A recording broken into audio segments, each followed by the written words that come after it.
भारतीय बेरोजगार मोर्चा द्वारा बेरोजगारी के संदर्भ में 10 मई को जामताड़ा महाविद्यालय जामताड़ा के परिसर में बेरोजगारों द्वारा थाली पीटो आंदोलन कार्यक्रम किया, जिसमें शिक्षित बेरोजगार युवाओं ने भाग लिया।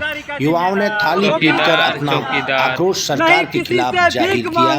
भारतीय बेरोजगार मोर्चा के जिला संयोजक राजकुमार पुरी द्वारा बताया गया कि कोरोना महामारी की वजह से पूरे देश भर में चिंताजनक परिस्थिति पैदा हुई थी, लेकिन लॉकडाउन की वजह से पिछले साल से अब तक 13 करोड़ से अधिक नौकरियां चली गई।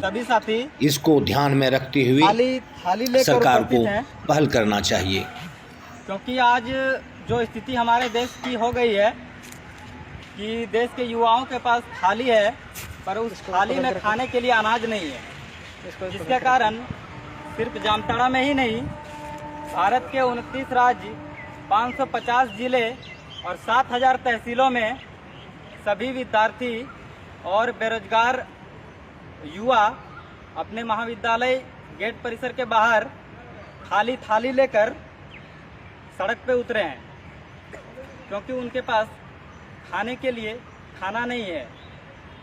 संयुक्त राष्ट्र 2014 के एक रिपोर्ट के मुताबिक भारत सबसे अधिक युवाओं का देश है, जहां पर 35.6 करोड़ की आबादी युवाओं की है। किसी भी देश की तरक्की वहां के युवाओं को मिलने वाले रोजगार पर निर्भर करती है।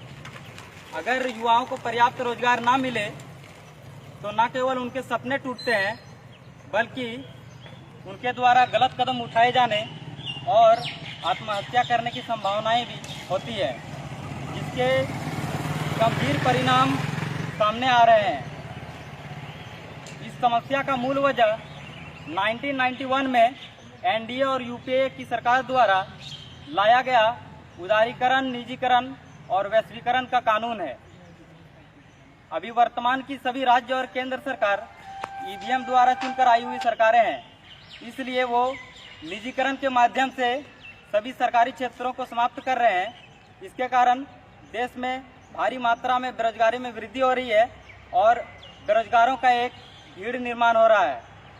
नेशनल क्राइम रिकॉर्ड्स ब्यूरो के अनुसार देश में प्रतिदिन 38 व्यक्ति आत्महत्या करते हैं। क्या ये विकास है? यह हमारे देश के युवाओं का भविष्य है।